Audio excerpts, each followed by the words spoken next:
Welcome back, folks. This is part 2 of the interview that I did with veteran NFL coach Jimmy Schwartz, starting now. You consider American football. It's been around, roughly 150 years, 156 technically, if you count that first Rutgers Princeton game, which for the record was not American football, but they marked that as the point in time where began to develop. And you, Coach Jimmy Schwartz, have really been integrally involved with American football for 50 years. That's a solid third of the time that it's existed. Yeah, I never really thought of it that way. Yeah. I'm not trying to make you or me sound old, but that's a fact. You really been there for a long time. Yeah. I never really sort of really thought it that way. But, I grew up a fan of the game. And pretty much everything I have in life has come from the game of football. Just my personal work ethic, my character. Some of the people that inspired me the most were little pee wee league coaches and things like that. Without those men in my life, without that process, maybe I don't end up at Georgetown. Maybe I don't end up sort of in coaching. It's hard to get into a field that you don't have respect for. And obviously, I had a lot of respect for for those guys. But just looking back and thinking, the game has changed an awful lot. Just from my first year in the NFL was 1993, and anytime I'm flipping through the channels and I see an old Joe Montana game from 1993 or something that's on the NFL Network, it's just shocking to me how different the game is then as opposed to now. And there's a lot of things that sort of come into favor and then sort of get adjusted to and sort of fall out. But the game is just constantly evolving. In when I was in college, a team like BYU was throwing the ball like 40 times a game, and it was shocking. University of Houston doing run and shoot, we're throwing it, same amount of time.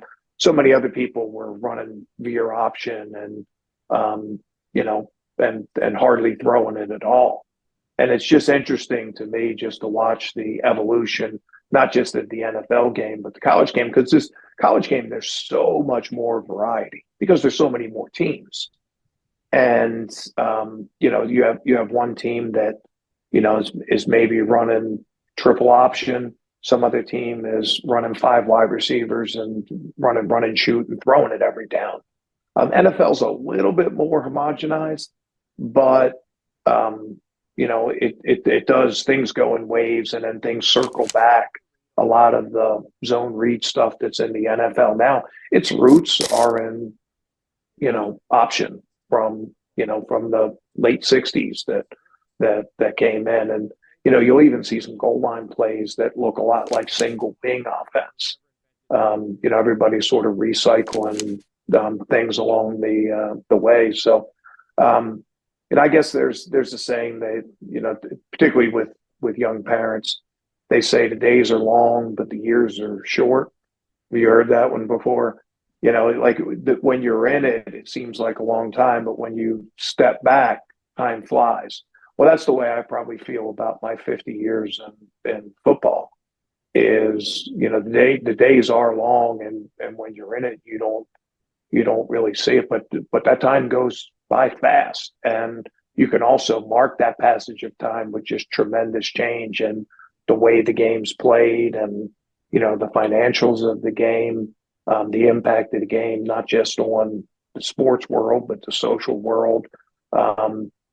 So much of it has, is just the longevity of that is really an interesting thing to look at. But thanks for that. I didn't really think of it that way. No, you should be proud and you should be commended because you've had a remarkable career and an NFL career where nobody handed you anything. You earned everything you got and you worked literally from the ground up. You paid the dues as much as anybody has ever paid the dues, and you should certainly be proud of that. and should be recognized for that. Yeah, it took me like a greater part, and in the acting world and probably in the music world, it's the same thing. But it took me the greater part of a decade to be an overnight sensation. It's that, like people always, because I was young, I was, and it's interesting too, just because, I'm sort of old guy on the block now in the NFL, but guys I was competing against, I was calling games against Mike Shanahan. Now I call games against Kyle Shanahan. Yeah. There's guys that I coached early in my career that their sons are now in the NFL. So yeah, it certainly gives you a little perspective. So, as somebody who has been passionate about the sport of football for pretty much his entire life and made a formidable, lengthy career out of that sport, how does it affect you? I want to ask, how does it affect you in these two ways? How does it affect your business, the profession of football, and how does it affect your heart? That our oldest version of this game, college football, is now actually a professional sport. I'm sort of mixed feelings. Like at first, I have to say this: if there's money to be made in college football, um, why shouldn't some of it go to people that are actually playing the game? Coaches' salaries went up and up and up, and they were rewarded for their input into the game. And universities were making a tremendous amount of money from the game, but the players were making very little. And you can argue, well, they're getting a scholarship, they're getting an education. Um, True, but when you looked at that sliver of the pie, that wasn't a very big sliver of the pie. So in that way, I think it's good and it's well deserved. I just don't know where they're going now with all the NIL money and the transfer portal and things like that. NFL, we have a collective bargaining agreement, we have free agency, we have contracts. We have a set system that's run. If a guy signs a 5-year contract, you have him for 5 years. In college football, you can sign a NIL deal with the team and a year later enter the transfer portal and go to a new team. I don't know if that's good for the game, when or for the fans of the game. I think that familiarity with who the players are and getting to know those players is part of being a fan and part of what drives it. But yeah, that's I don't know what the end result of that will be, but I don't think it'll continue to go the way that it is now. I don't know if that's sustainable. There are really three main components that are driving this mass transformation in college football these days. It's the transfer portal that players are really able to enter as many times as they want, the NIL that's really driving the money, and this fluid conference system where teams can switch and change wherever they play, wherever they want in the country. What of those three specific things might you change if you could? And I can't remember all the parameters, but Chip Kelly a couple years ago put sort of a proposal down of the way he would do it. And Chip's one of those guys that has NFL experience. He's now back in the NFL with the Raiders. But it was really creating some regional divisions, a lot like the NFL, and the way that they almost a salary cap and the way that they would pay players, like that kind of thing. It's really a tricky situation though, because with labor laws, with antitrust laws and things like that, unless you have a collectively bargained labor agreement, you can't really put constraints on, a workers' movement or, how many years a worker can work. I mean, or whether he can get paid or not. And, all those different things. So, I don't know how much the courts had a lot to do with players getting paid with likeness and image money, and even that, it seems, is sort of gone by the wayside. It's gone from, well, you can make money on the sale of your jerseys, or you can do commercials for somebody and use your likeness and image, to really just being paid. But I mean, I've heard some horror stories. I have some friends that are college coaching, and I had one say that they were in the middle of a season and they had a player that was performing really well. And the night before a game, a Friday night, he went to the head coach and said, unless I get more NIL money, I'm not playing tomorrow. And, I don't know what the result of that was. I don't know if the player was paid or not, or how that was resolved, but just that creeping into the world of football is, you're going to have some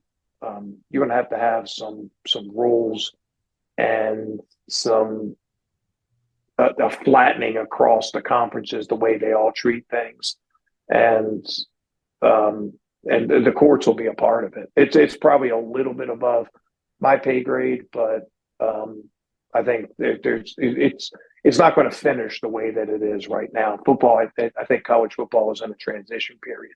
They're trying to figure this out, and whatever they get to at the end of it isn't going to be what it is now. I don't think this is sustainable. I agree with you. And I realize that these elements of college football don't necessarily affect you all that much, being that your involvement, your relationship with college football at this point is really about recruiting. Am I right? It does affect us. Yeah, Chance, it does affect us a little bit, though, because the players that come into the NFL are a different player than 15, 20 years ago. It's just like most players 15, 20 years ago could really, really take hard coaching. They were really tough-minded. They knew how to persevere, like whatever. It was the early 80s or, even the 90s. If you were an offensive lineman and you went to, let's just throw out Nebraska, there were very few that started as freshmen. You generally redshirted. You generally, we talked about paying dues in coaching world, but there was a lot of dues to be paid. You had to get bigger. You had to get stronger. You had to mature. You had to wait your turn. And you could have a successful college career, maybe getting some starts as a redshirt sophomore. And then you were really, 2 years there. So you learned patience and waiting, and you really developed as a player. Now, none of that exists anymore. Like if you don't start as a freshman, but you're transferring somewhere else. So I think player development has been hurt a little bit. Players are less developed now because there's an easy way out. It's not, the way our parents, when things didn't go well for us, the advice our parents told us was, hey, quit your whining, quit your belly aching, work harder, and stick to it. I don't know that that's in the psyche of a lot of players now. I think it's what's the best opportunity. Oh, it didn't work out, I'll go somewhere else. You see guys triple transfers now. So we're getting a little bit different mentality. We're getting players that aren't quite as developed as they were, and it just makes it a little bit more challenging to coach some of those guys now. And coach, I'll point out that this has only been in place 3-4 years at this point. I mean, yeah, but even before then, the way players were coached is a little bit different. Well, it's a lot different now as opposed to our generation. Our generation, we grew up just, in a different world when it came to authority and, just adversity and those kind of things. Not to say that these guys coming out now aren't hard work or high achievers. It's just it's just it's just a different world now. But it's not just the guys transferring, from one school or another. Like, so I spent a lot of time in Nashville, and there is a school here, Middle Tennessee State University, and it's whatever you would call it, a mid-major, 1A program. But they're not getting, 3 and 4 and 5 star recruits coming out of college. Those guys are going to University of Tennessee. Well, Middle Tennessee goes out and they beat the bushes and they do a really good job of scouting a player. And I'll give you a specific example. Middle Tennessee went to Atlanta probably a decade ago and found a quarterback, I think, that was a 1 star player. His name was Kevin Byard. And they made him a safety. He had a lot of success, holds the career interception record for Middle Tennessee, got drafted in 3rd or 4th round by the Titans, had a great career with the Titans, has moved on, now plays for the Bears. But Middle Tennessee was rewarded for finding that diamond in the rough and developing him. Now, if Middle Tennessee finds that kid who's an overlooked player, a 1 star player, they might have him for 1 year before another school, before he goes into the transfer portal and is gone. So it's really affected the way those guys do business too. And on the other side of that switch is the guy that goes to, and I'll just stay in these generic terms, but the guy that goes, he's a 5 star recruit, he goes to University of Tennessee, and he doesn't start as a true freshman. Maybe he's 3rd on the depth chart or something like that, and he's gone the next year. So, it's certainly changed the way players develop and the way that a lot of these programs can operate. There's a couple of things I would do. And specifically, if we're looking at the conferences, first off, I would trim them down. FBS, meaning 1A, has 134 teams in it right now, I believe. And FCS, or 1AA, what we used to call 1AA, has 129.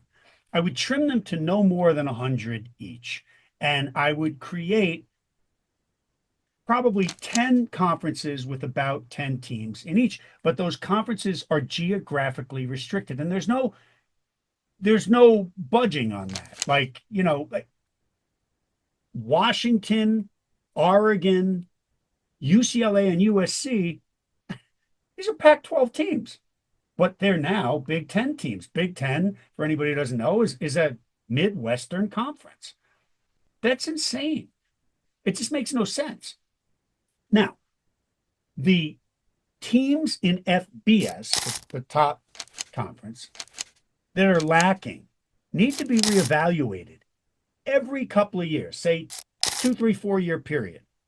The teams that are killing it in FCS, Montana State, South Dakota, North Dakota State, Montana, those teams that are consistently performing at the highest level in FCS in that same evaluation period, they need to come up.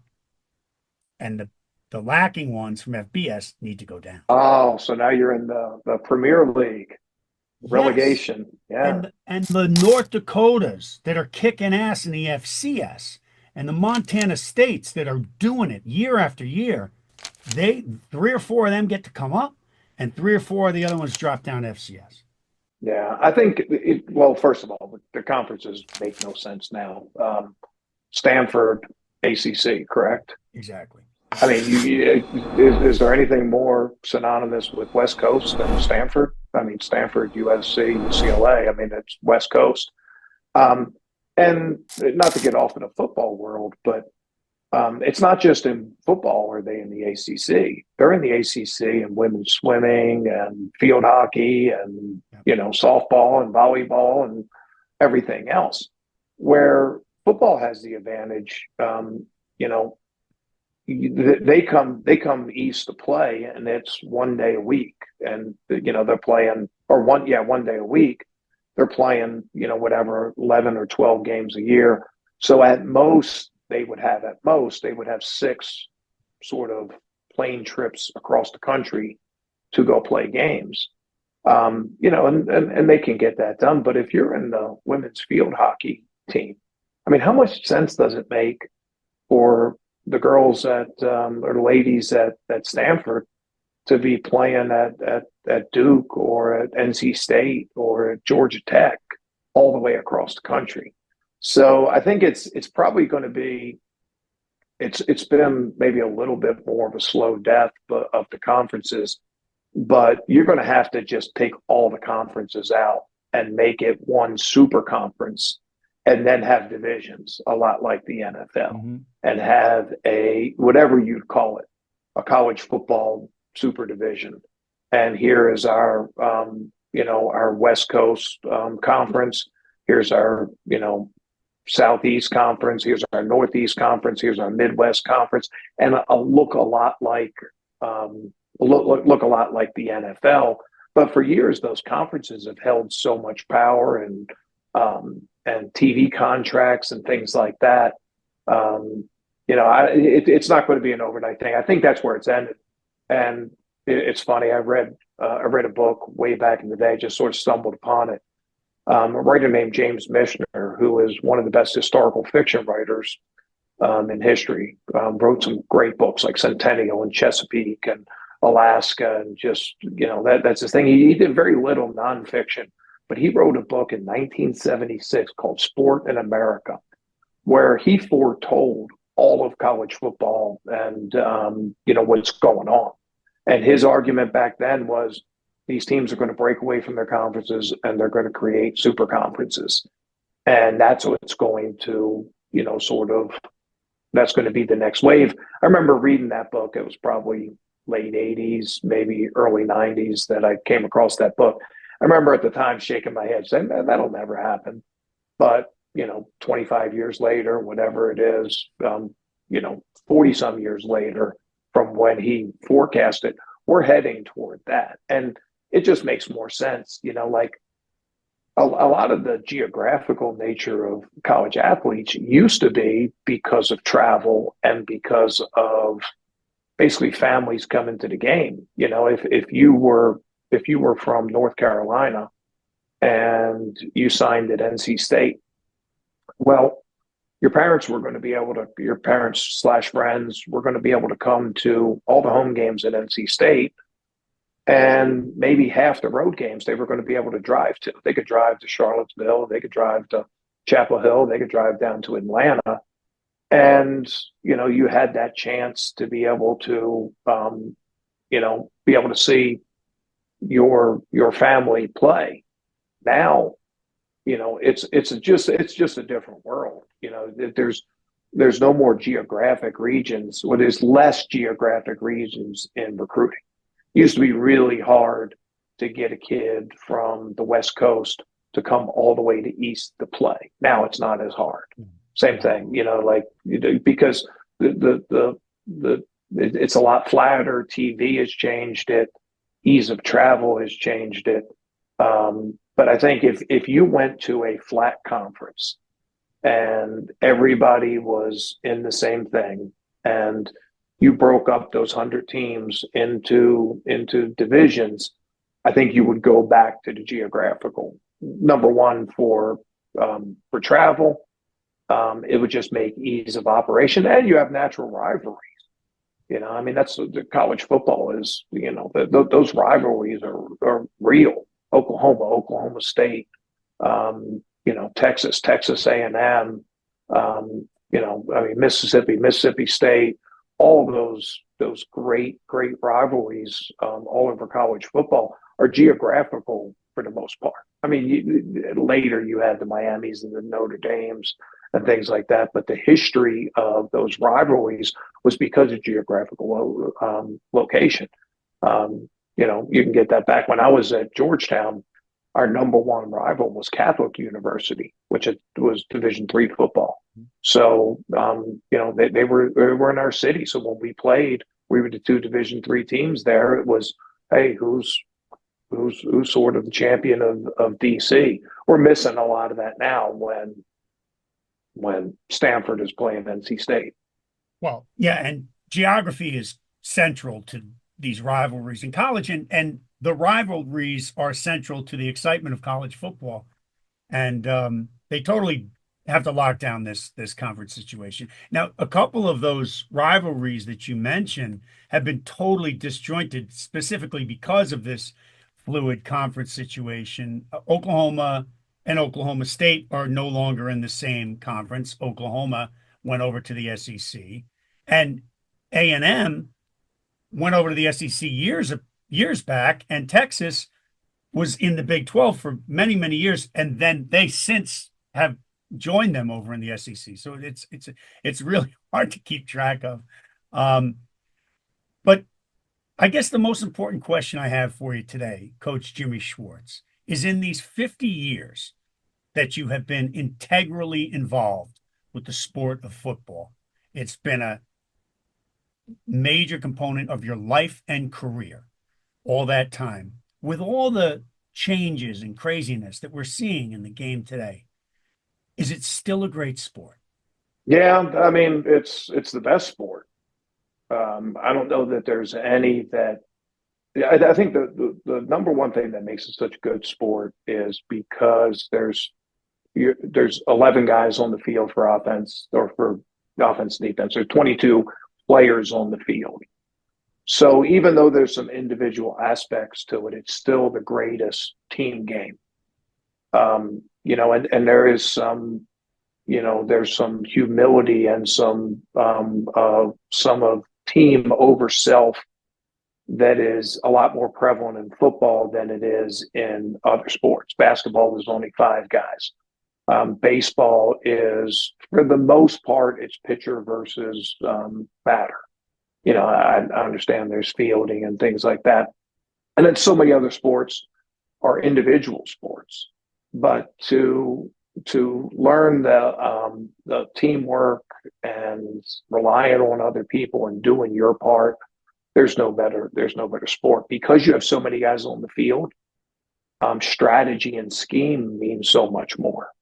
There is really no scheme when it's an individual one player. There might be a strategy, but there's not a scheme. So that comes into play. It's a physical contest, and it takes a lot of work to get to game day. It's not one of these ones, and not to disparage another sport, but another sport that has less practice time to play games. And I'll just throw baseball out there, right? Like baseball has their spring training. After that, it's more about maintenance than it is, than actual work that's going in. Their effort, even NBA now, they have shoot arounds and things like that. But the effort is really in the actual game day. Where football, there's so much work that goes into off season, that goes into training camp, that goes into the week of preparation just for those 3 hours on Sunday. And there's something rewarding about that too. And, the relationships, the hard work, the putting a team over self, the strategy of the game, the physical nature of the game, the mental side of the game. I don't think there's a better way of combining all of them. And it's not just fun to watch; it's fun to play. And I think when it's all said and done, you could make a case that the players that play a game like football are better people as a result of playing. I know I am.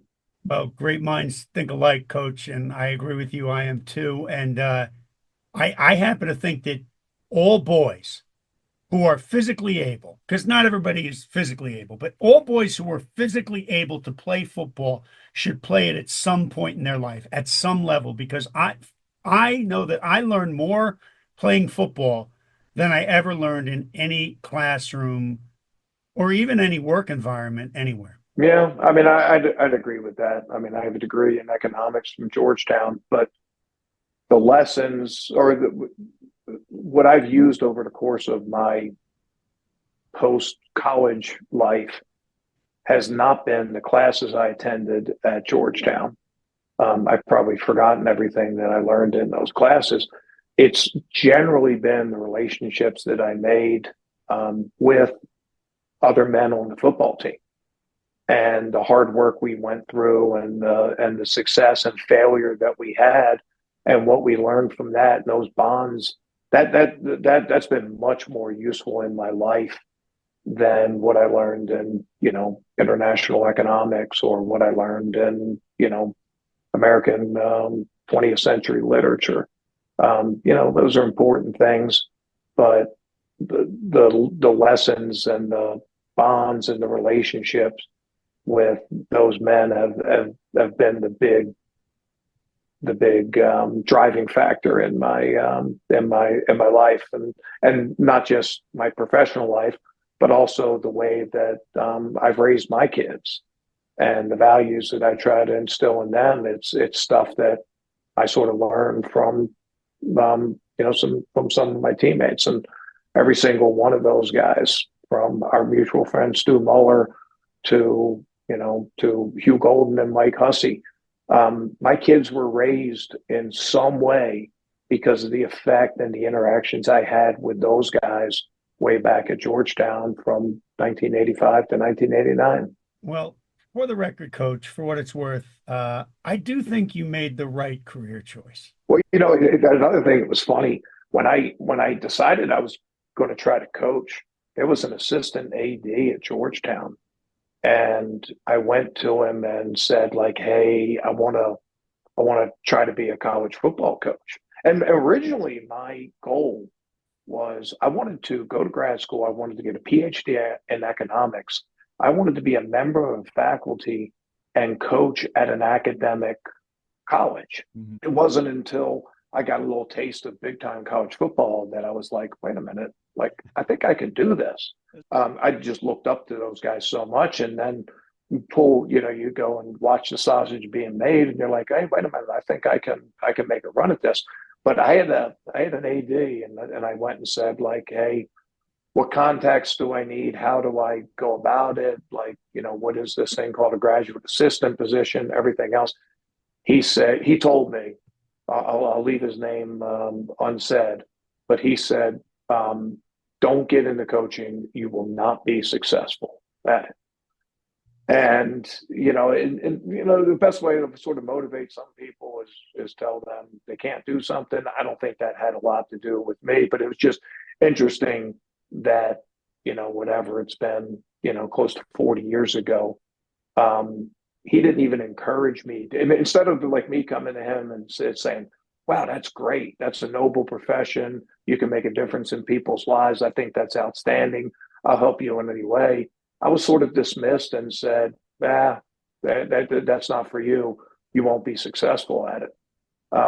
So again, it's amazing how little twists and turns along the way, and how things can work out. Like I said, I still have them somewhere, probably at my folks' house. I sent out it was probably about 150 letters as a senior at Georgetown, basically saying, hey, look, I played football for 4 years. I was an academic All-American. I made Division III honorable mention All-American. I'm interested in a career coaching. Do you have any graduate assistant jobs open? And I got rejections from all of them. I saved all of them. I got 2 positive responses. One was University of Maryland, which I didn't know at the time was because the secretary there was a friend of one of the Georgetown coaches, and she was greasing the skids for me. But I got another one back from Terry Donahue at UCLA. And he basically said, like, look, if you can get into the grad school at UCLA, I'll have a graduate assistant job for you. But just know, like, it's really, really hard to get in, and I have no pull in getting people in. But if you can get in, then I'll have a spot for you. And it was funny. It was after their application deadline, which I figured was a soft deadline. Wasn't a soft deadline, but it's so 150 letters of licking envelopes and sending it out and everything else. I really only had two responses, and I got lucky enough to be able to get one of those. And I think back, maybe I would have, still coached in high school and maybe, you know, been a businessman or had another full time job, maybe it would have worked out the same way. But there's so many of those little those little um, uh, moments that it could have gone a different way. I could have ended up a career Division III coach at an academic Division III school. But it just sort of worked out the way that it did. Well, like I said, I think you made the right choices. But it's really valuable what you're saying, Coach, and for I think particularly for younger people to hear how hard you guys have to work to get to where you are, how hard you had to work to be an NFL coach.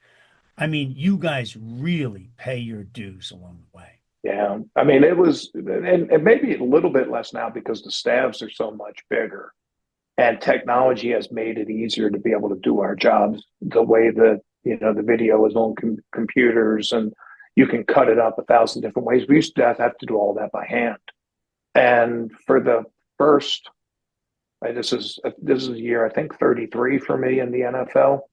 For the first 25 of those years, it was an easy 100 hours a week and work. It was sleep at your office 2, maybe 3 nights a week. And it wasn't because you were a hard worker. It was just because that it demanded the time that you had to do, demanded that you did that. We're probably down more in the 80 hours a week world now.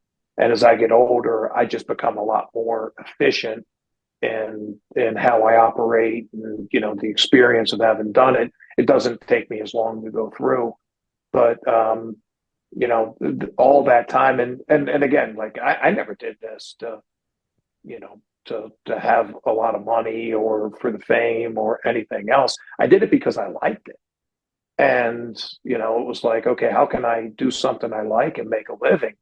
Um, Nobody was going to pay me to work out. I like to lift and exercise. Nobody was going to pay me to read books. Um, you know, was nobody was going to pay me to play golf. Still aren't. But to be able to find a way that I can make a living in this world, whether it would have been as a career Division III coach or as a 33-year NFL coach, it's been fulfilling for me. It's not just been, I've never been motivated by money. Money has come because you're motivated, and you're motivated because you have a passion for the game and you have passion for people, and it's fun for you.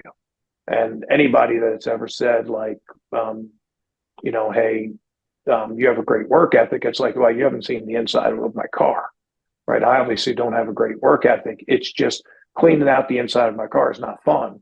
But watching a football game, coaching players, talking strategy of the game, that is fun for me. And and just anybody that watches this, like whatever that passion is in your life, whether it's acting, whether it's music, whether it's business, whether it's art, whether it's teaching, if you can find that passion and find a way to make a living for it, or make a living through it, you'll be fulfilled. You'll be a happy person, and you'll probably be successful because you'll enjoy going to work and you'll enjoy that grind that goes into it. Maybe it's you know physics for somebody, maybe it's engineering. It's if that's what they like to do, find your passion, find a way to make a career. I've been very lucky to be able to have done that. Well, you know what, Coach? We're glad you made it, and we're lucky that you made it. We're lucky to have you in that position as somebody who imparts these kinds of really important, really meaningful and powerful messages to young people and to all people, really. And you know, one of the most important elements of you and your career is I'm certain is that you've always been one of the good guys. And I know because I knew you back in the day, way before you ever thought about becoming a big time NFL coach. I knew you back in those Georgetown days as Schwartzy.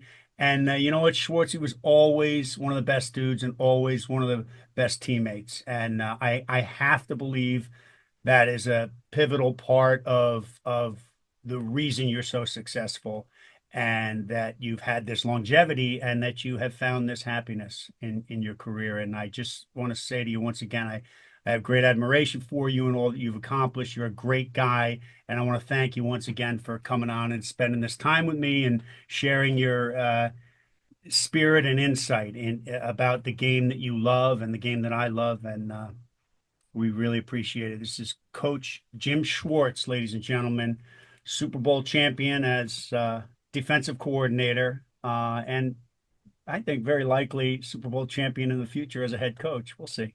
Thanks so much for being here, Coach. Hey, thanks for having me, Chance. Great to see you. We'll talk to you soon. Dankjewel, mensen. Thank you for joining us. History is cool.